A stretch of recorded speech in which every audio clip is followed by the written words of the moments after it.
Hi viewers, welcome to our channel. ప్రస్తుతం మనతో పాటు సీనియర్ జర్నలిస్ట్ జయదేవ్ గారు ఉన్నారు. వారితో ఒకసారి మాట్లాడదాం. సార్ నమస్కారం. సార్ నమస్తే. సార్ ఎలక్షన్స్ తర్వాత జగన్మోహన్ రెడ్డి గారు విదేశాలకు రిలాక్స్ అవ్వడం కోసం వెళ్ళడం మనం చూసాం. అయితే ఇప్పుడు ఆయన ఆ తర్వాత వెళ్ళిన తర్వాత చాలా విమర్శలు వచ్చాయి. అసలు జగన్ గారు ఇంత అల్లలు జరుగుతున్నప్పుడు ఇక్కడ ఉండక అక్కడికి వెళ్ళడం ఏంటని చెప్పేసి కొంతమంది, వెళ్ళిన వాళ్ళు మళ్ళీ తిరిగి రారా ఆయన అని చెప్పేసి మరికొంతమంది పారిపోయారని చెప్పేసి ఎన్నో విమర్శలు వచ్చాయి. అయితే ఇప్పుడు ఆయన రిటర్న్ బ్యాక్ అవుతున్నారు. ఇవాళ నైట్ ఎక్కి రేపటిలోపు వచ్చేస్తున్నారు అని అంటున్నారు. సార్ మరి దీన్ని ఏ విధంగా చూడొచ్చు అంటారు? వాస్తవానికి ప్రతి దగ్గర కూడా ఎవరి అభిమానులు ఎవరు భక్తులు వాళ్ళు ఫేవర్గా రాయడం, పక్క వాళ్ళ మీద దుమ్మెత్తిపోయడం కామన్ అయిపోయింది.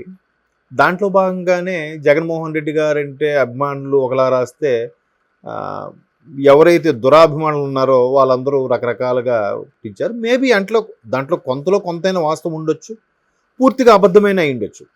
జగన్మోహన్ రెడ్డి గారు 17నో ఇప్పుడు వెళ్ళడానికి కోర్టుకి అప్పీల్ చేసుకున్నప్పుడు కూడా కోర్టు పెర్మిషన్ ఇస్తుందా ఇవ్వదా, ఆ అప్పీల్ చేసుకున్నప్పుడే కొన్ని రకాల వార్తలు ఎలా వచ్చాయంటే ఈయన పారిపోవడానికి సిద్ధంగా ఉన్నాడు, ఎలాగ ఎన్నికల్లో ఓడిపోతాడని తెలిసి ముందే వెళ్ళిపోతున్నాడని రకరకాలుగా చాలామంది చాలా విమర్శలు చేశారు. బట్ దానికి కూడా వాళ్ళు జగన్ గారి అభిమానులు ఎవరైతే ఉన్నారో వాళ్ళైన స్టైల్లో వాళ్ళు కూడా రిప్లై ఇచ్చారు. అయితే ఎప్పుడైనా అంటే ఎందుకు అనుమానం వచ్చిందని అంటే, జనరల్గా ఏదైనా ఎగ్జామ్ రాసామనుకోండి, రిజల్ట్ వచ్చిన తర్వాత మనం ఫుల్ ఎంజాయ్ చేస్తాం. సినిమాకి వెళ్ళడము, ఫ్రెండ్స్తో సినిమాకి వెళ్ళడము, తిరగడం అన్నీ. ఎగ్జామ్ అయిపోయిన తర్వాత రిజల్ట్ వచ్చేదానికి మధ్యలో గ్యాప్ ఉంటుంది, కొంత రిలాక్స్ అవుతారు, కానీ టెన్షన్గా ఉంటారు. నేను రాసాను మార్కులు వస్తాయా రాదని. ఆ మధ్యలో ఎంజాయ్ చేసే మూడు అంతగా ఉండదు. బట్ ఈయన వెళ్ళి ఎంజాయ్ చేయడానికి, కుమార్తెలను కలవడానికి, ఎంజాయ్ చేయడానికి వెళ్తున్నాడనే అర్జీ పెట్టుకున్నాడని కూడా మనకి న్యూస్లో వచ్చింది.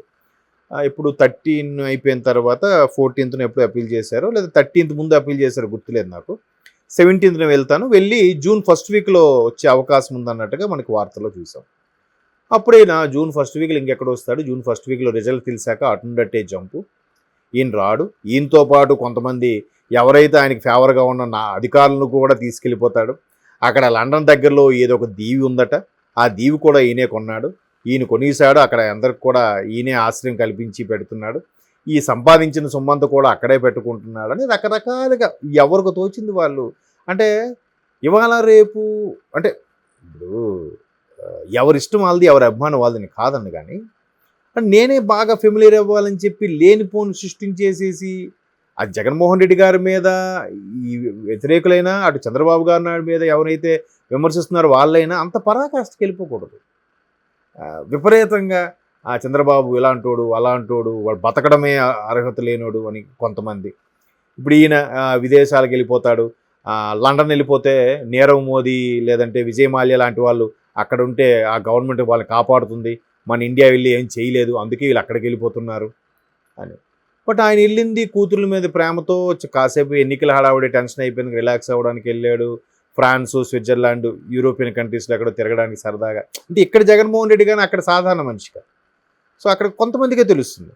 సో కొంతమందికి తెలియనప్పుడు ఇవాళ రేపు మీడియా, సోషల్ మీడియా విస్తృతంగా ఉంది కాబట్టి మన ప్రవాసాంధ్రులు ఎవరున్నా, ప్రవాస భారతీయులు ఉన్నా గుర్తుపడతారు, హాయ్ సార్ అంటారు.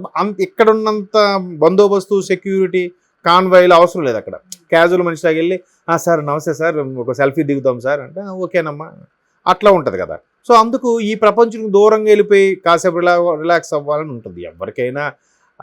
ఆయన ఎలాంటి వాడు అనేది మనకు అనవసరం, బట్ ఒక పిల్లలకి మాత్రం మంచి ఫాదరే కదా.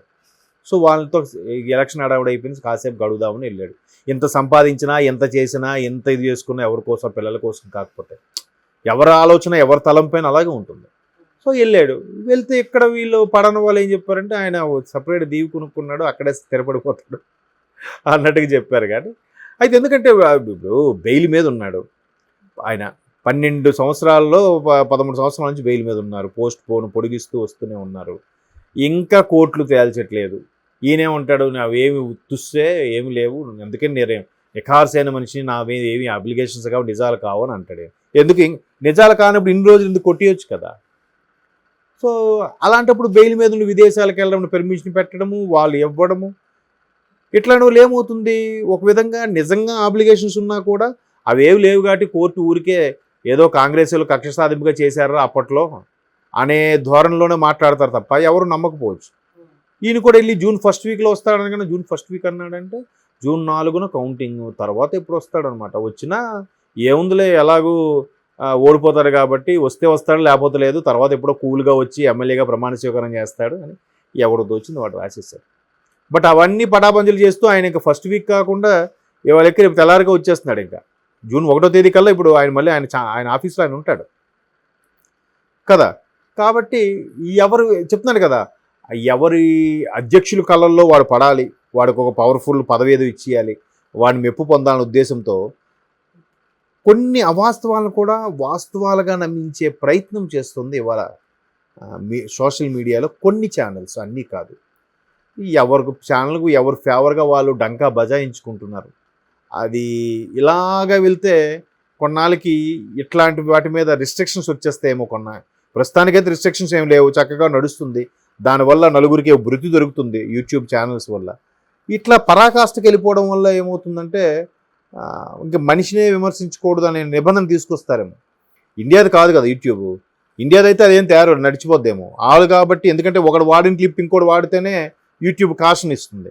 సో అట్లాగా ఎవరిని ఏ భాషలోనే అబ్యూజ్గా మాట్లాడకూడదు, ఎవరిని దూషించకూడదు అని ఒకటి స్టేట్మెంట్ వాళ్ళ క్లాస్ పెట్టారు అనుకోండి, చచ్చినట్టుగా మన వాళ్ళందరూ దారిలోకి వస్తారు. కొన్నాళ్ళకి యూట్యూబ్ అలాంటిది రూల్ తీసుకొచ్చేస్తుందేమో. ఇంటర్నేషనల్ హైకోర్టుకి ఎవడైనా ఇంటర్నేషనల్ కోర్టు ఉంది ఎక్కడ జర్మనీలో, ఎక్కడ హేగ్లో ఉంది, హేగ్ పట్టణంలో ఉంది. అక్కడికి అప్పీల్ చేసుకున్నాడు అనుకోండి ఐక్యరాజ్యం తరపున లేదంటే ఏదో దేశాల తరపున, ఇట్లాంటి వాటికి ఇష్యూ వచ్చినప్పుడు మీరు అబ్యూజ్ వర్డ్స్ వచ్చినప్పుడు మీరు బ్యాన్ చేయండి, అలాంటి వాటికి ఎంకరేజ్ చేయకండి, ఇంకా సొసైటీ వెళ్ళిపోతుందని ఎవడైనా వస్తే మేబీ కొన్నాళ్ళకి అవి కూడా అంటే అది చెప్తున్నాను. ఇలా విస్తృతంగా మాట్లాడడం వల్ల నిజంగా వాస్తవాలు మాట్లాడాల్సిన పరిస్థితి కూడా చేదాడిపోతుందేమో. దానికి కూడా కొన్ని రిస్ట్రిక్షన్స్ వచ్చేస్తాయేమో. వచ్చేసినప్పుడు అసలైన సమాచారం అనేది కొన్నాళ్ళకి రాకుండా దాగిపోతుంది కదా. దాగిపోవడం వల్ల ఏమవుతుందంటే జెన్యూన్ న్యూస్ అనేది ప్రజలకి రీచ్ అవ్వదు, ప్రాబ్లం అవుతుందని నా అభిప్రాయం. చూద్దాం. జగన్మోహన్ రెడ్డి గారు మరి నైట్కి బయలుదేరి రేపటికల్లా వచ్చేస్తారంటున్నారు. బట్ ఇప్పుడు వచ్చేస్తారంటే దీన్ని మళ్ళీ ఇంకా ఏ విధంగా ఆయన దురాభిమానులు ఏ విధంగా రాస్తారనేది మనం చూద్దాం.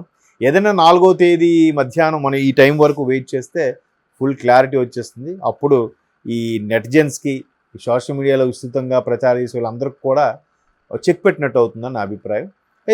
ఏది గెలిపోవటంలో సహజం, ఏదైనా జరగచ్చు.